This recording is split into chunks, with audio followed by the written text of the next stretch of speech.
We the leaders എന്ന പേരിൽ പുതിയ രാഷ്ട്രീയ പാർട്ടി തമിഴ്നാട്ടിലുണ്ടായി. അണ്ണാമലയാണ് അതിൻ്റെ പിതാവ്, അതിൻ്റെ സ്ഥാപകൻ അണ്ണാമലയാണ്. പക്ഷെ ഇപ്പോൾ ഇന്നത്തെ വന്നിരിക്കുന്ന വലിയൊരു വാർത്ത, രജനീകാന്തിൻ്റെ മരുമകൻ വിശാഖൻ, അതായത് മകളുടെ ഭർത്താവ് സൗന്ദര്യ എന്ന് പറയുന്ന രജനീകാന്തിൻ്റെ മകളുടെ ഭർത്താവ് വിശാഖ് നമ്മുടെ അണ്ണാമലയുടെ പാർട്ടിയിൽ ചേർന്നിരിക്കുകയാണ്. പിന്നെ ഫാർമ കമ്പനി ഡയറക്ടറാണ്, നടനാണ്, രജനീകാന്തിൻ്റെ സൗന്ദര്യയുടെ ഭർത്താവാണ്. അപ്പോൾ അണ്ണാമലയുടെ ജനകീയ കൂട്ടായ്മയിലാണ് ചേരുക. അണ്ണാമലയ്ക്ക് രജനിയുടെ പിന്തുണ ഉണ്ടെന്ന സൂചനകൾക്കിടയിലാണ് ഇത് വന്നത്. ജൂൺ 5-നാണ് അണ്ണാമല BJP-യിൽ നിന്ന് ഔദ്യോഗികമായി രാജിവെച്ചത്. അതിനെ തുടർന്നാണ് വി ദ ലീഡേഴ്സ് എന്ന പേരിൽ ഒരു രാഷ്ട്രീയ കൂട്ടായ്മ ആരംഭിച്ചത്. ഈ വെറും 24 മണിക്കൂറിനുള്ളിൽ 13,85,763, ഏകദേശം 14 ലക്ഷം ആളുകൾ ആണ് സജീവ അംഗങ്ങളായി രജിസ്റ്റർ ചെയ്തത്. അപ്പോൾ തമിഴ്നാട്ടിൽ 14 ലക്ഷം ആക്റ്റീവ് മെമ്പർമാരുമായി അണ്ണാമലൈ തുടങ്ങുകയാണ്. 2020 സിവിൽ സർവീസ് ഉപേക്ഷിച്ചാണ് അണ്ണാമല BJP-യിൽ ചേർന്നത്. 6 വർഷത്തെ പാർട്ടി പരിചയമാണുള്ളത്. പാർട്ടിയിൽ ചേർന്നയുടൻ തന്നെ സംസ്ഥാന പ്രസിഡന്റായും തൊട്ടടുത്ത വർഷം 37 വയസ്സിൽ സംസ്ഥാന അധ്യക്ഷനായും അത് ഉയർന്നു. തൻ്റെ പൊതുജീവിതത്തിലെ രാഷ്ട്രീയ യാത്രയിലും അടുത്ത ഘട്ടമാണിതെന്ന് വിശേഷിപ്പിച്ച അണ്ണാമല സാധാരണക്കാരെ, യുവാക്കളെയും പ്രസ്ഥാനത്തിലേക്ക് സ്വാഗതം ചെയ്തു. ബി ദ ലീഡേഴ്സ് എന്ന പേരിട്ടിരിക്കുന്ന വെബ്സൈറ്റിലൂടെയാണ് വോളണ്ടിയർമാരെ ചേർക്കുന്നത്. വിദ്യാഭ്യാസം, ആരോഗ്യം, പരിസ്ഥിതി തുടങ്ങിയ മേഖലകളിൽ ഗ്രാസ് റൂട്ട് തലത്തിൽ മാറ്റമുണ്ടാക്കാനാണ് യുവാക്കളോട് അദ്ദേഹം ആഹ്വാനം ചെയ്തത്. ഈ പുതിയ പ്രസ്ഥാനം വരാനിരിക്കുന്ന തമിഴ്നാട് ലോക്സഭയിൽ മത്സരിക്കുമെന്നും ഭാവിയിലേക്ക് നിരവധി പുതിയ നേതാക്കളെ വാർത്തെടുക്കുമെന്നും അണ്ണാമല വളരെ കൃത്യമായി പറഞ്ഞിരിക്കുന്നു. വലിയൊരു സോഷ്യൽ കൂട്ടായ്മയാണ്. 14 ലക്ഷം ആളുകൾ എന്ന് പറഞ്ഞാൽ ചെറിയ നമ്പരല്ല.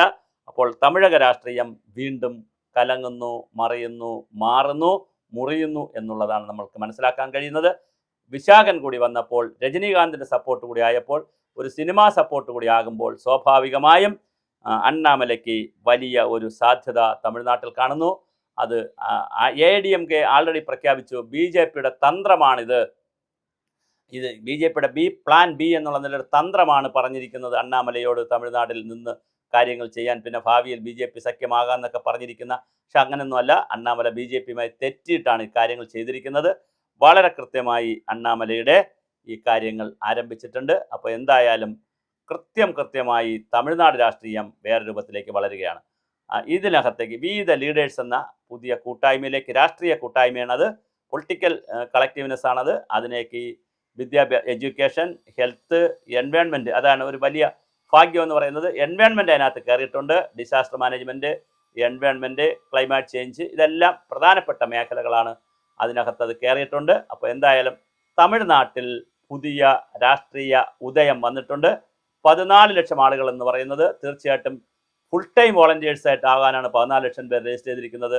ഇനി പാർട്ട് ടൈം വരാനും അതുപോലെ തന്നെ അനുഭാവികളായിട്ടുമുള്ള ലക്ഷക്കണക്കിന് ആളുകൾ വരാൻ സാധ്യതയുണ്ട്.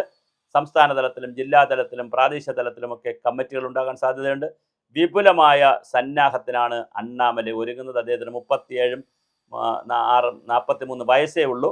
അപ്പോൾ തീർച്ചയായിട്ടും തമിഴ്നാട് രാഷ്ട്രീയത്തിൽ അടുത്ത ഒരു 8-10 വർഷക്കാലം അണ്ണാമലയുടെ യുഗമായിരിക്കും. അദ്ദേഹം ഭരണത്തിന് പുറത്താണെങ്കിലും MLA-മാരൊന്നും ഇല്ലെങ്കിലും അടുത്ത പാർലമെൻറ്റ് തെരഞ്ഞെടുപ്പിൽ MP-മാരെ സൃഷ്ടിക്കും എന്ന് തന്നെയാണ് പറഞ്ഞിരിക്കുന്നത്. അങ്ങനെ വരില്ല എന്ന് നമുക്ക് പറയാനും കഴിയില്ല. അത് തമിഴ് രാഷ്ട്രീയം എന്നും മാറ്റത്തിന് വിധേയമാണ്. ചിലപ്പോൾ കുറച്ചു കാലമൊക്കെ ആർക്കെങ്കിലുമൊക്കെ കൂടുതൽ സമയം കൊടുക്കും. ADMK കൊടുത്തു, മാറി ADMK-ക്കും DMK-ക്കും മാറി കൊടുത്തു. എന്നാലും തമിഴ്നാട് രാഷ്ട്രീയം പുതിയ യുഗത്തിലേക്ക് പോകും, തർക്കമില്ല. അതുകൊണ്ട് തന്നെ വളരെ വലിയ തോതിലുള്ള രാഷ്ട്രീയ അട്ടിമറിക്കാണ് അണ്ണാമലൈ ശ്രമിച്ചുകൊണ്ടിരിക്കുന്നത്. ഇപ്പോൾ അതിന് ബലം കൂട്ടാൻ, ആക്കം കൂട്ടാൻ വിശാഖൻ കൂടി വന്നപ്പോൾ അത് രജനീകാന്തിൻ്റെ ഫാമിലിയിൽ നിന്നൊരാൾ വരുന്നു എന്നുള്ളത് മാത്രമല്ല, അദ്ദേഹം വലിയ സമ്പന്നനുമാണ്. വലിയ ഫാർമ കമ്പനിയുടെ ഡയറക്ടറാണ്, വലിയ സമ്പന്നനാണ്. അപ്പോൾ സ്വാഭാവികമായിട്ട് അണ്ണാമലയ്ക്ക് ആൾ കൂടുന്നു. ആൾക്കൂട്ടത്തെ കൃത്യമായി പ്രയോജനപ്പെടുത്തിയാൽ അദ്ദേഹം ചില മേഖലകൾ, യുവാക്കളുടെ മേഖലകൾ ഏറ്റെടുക്കുകയാണ്. അതിന് വലിയ പങ്കാളിത്തവും ആൾക്കൂട്ടവുമാണ് തമിഴ്നാട്ടിൽ കിട്ടുന്നത്. തീർച്ചയായിട്ടും തമിഴ് രാഷ്ട്രീയം വീണ്ടും വഴി പിരിയുകയാണ്. അതപ്പോൾ ഇപ്പോൾ സംഭവിക്കുന്നത് ADMK-യുടെയും DMK-യുടെയും ഭാവിയാണ്. ഇങ്ങനെയൊക്കെ വരുമ്പോൾ തുലാസിലേക്ക് പോകുന്നത്.